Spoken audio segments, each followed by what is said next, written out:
I don't know about y'all, but I'm frankly devastated at the Westboro Baptist Church decision that the Supreme Court made recently. While I agree that the Supreme Court has the right to make the decision and that Westboro has the right to protest so long as they're doing it peacefully, I stand with the minority in the Supreme Court. In other words, Anton Scalia. Frankly, I look at this country and think, it seems that we're losing our freedoms the more we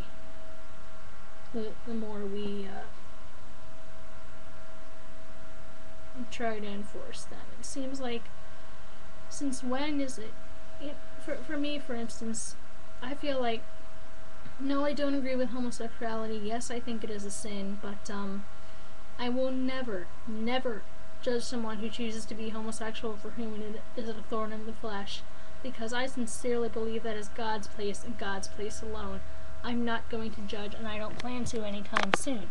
In fact, some of my best friends are bisexual or homosexual, and for me, I just look at it and think, how can I best love? I believe that what Westboro is doing is nothing but hatred, and I'm even accessing Facebook comments right now when I asked a few friends what they thought on the issue. One said, I think the message is not just disgusting to Christians, but humanity itself. Someone else said, yeah, I mean, these people's children are dead, and they can't even have a peaceful funeral to say goodbye. I hate people who act like they're so Christian, but they're not. They're working for the devil. I replied to these two ladies, I understand.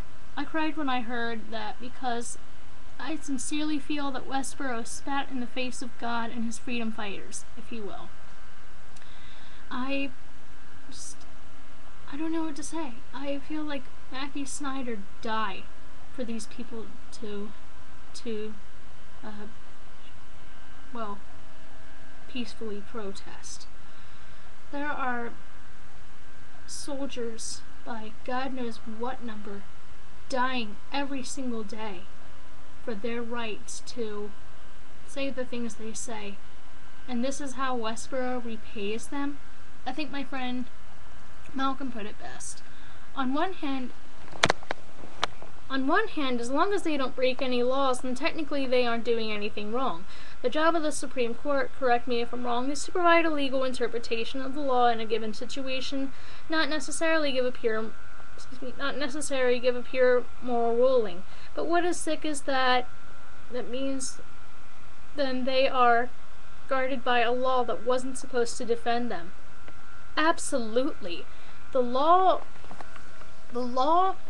requires that we do have free speech, but taking advantage of free speech to use it like that and to hurt people with the gospel message rather than to love them is disgusting. I'm going back to Nikki's comment.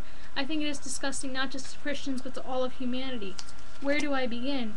Let me start probably by quoting one of the most popular verses in the entire Bible.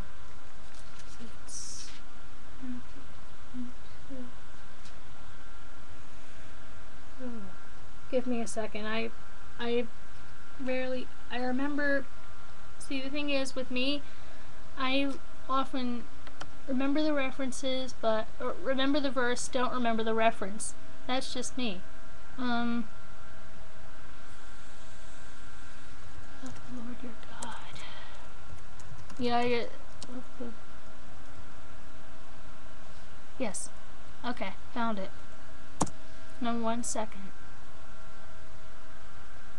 22. I thought it was in 32. Okay, Matthew 22:37 NLT.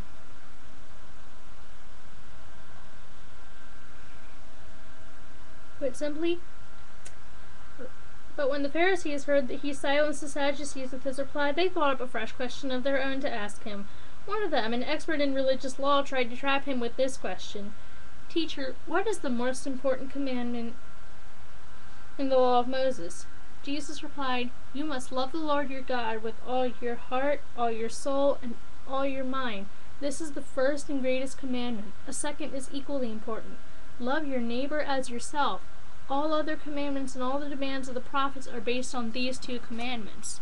Or it could be expressed in the New King James Version. I'll provide links and citations as needed in one moment. New King James International. Oh, this is another song. Sorry it's taking me a little bit. I'm using GodOneGateway.com at the moment, and there are several versions I could use. Quite simply, Jesus said let me go a little further. Jesus said to him, "You shall love the Lord your God with all your heart, with all your soul, and with all your mind. This is the first and great commandment. And the second is like it. You shall love your neighbor as yourself. On these two commandments hang all the law and the prophets." I think about that. You shall love the Lord your God, and you shall love your neighbor as yourself. I do not see that what Westboro is doing is loving their neighbor. Rather, they are putting themselves in the place of God and believing that they can judge who will and who will not go to hell solely based on their sin. I am a firm believer in the concept of predestination. In short, I believe that God has chosen who and who will not be saved based on His timing and His reasons, and that it is solely His place to judge. Solely His place to judge. As I am a sinner, as you are a sinner, as we are all broken and corrupt people, who are we to judge? When you think of it, I'm also going to quote from Thomas Paine's Common Sense here, as I have the document within the book. Yeah, Glenn Beck's Common Sense. You don't have to like Glenn Beck, but please don't make any unclean comments about Glenn Beck or anyone else on this channel. I will not permit it, because I sincerely believe in clean and honest discussion here. I've seen enough comments here about my personal life and about others that are intolerant and disgusting. And if you do make those comments, keep in mind that I will remove the comment and block you. Anyway, back to Thomas Paine's Common Sense. Of the present ability of America with some miscellaneous reflections. I have never met a man, either in England or America, who hath not confessed his opinion that a separation between the countries would take place one time or other, and there is no instance in which we have shown less judgment than endeavoring to describe what we call the ripeness of or fitness of the continent for independence.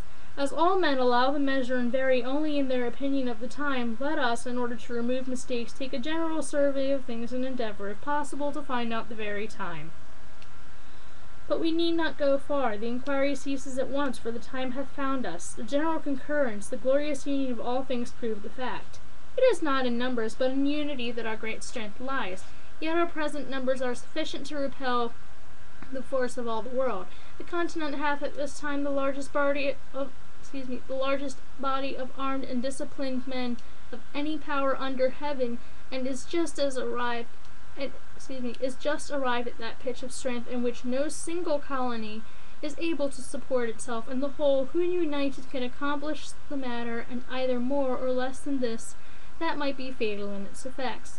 Our land force is already sufficient, and as to naval affairs we cannot be insensible that Britain would never suffer an American man of war to be built while the continent remained in her hands.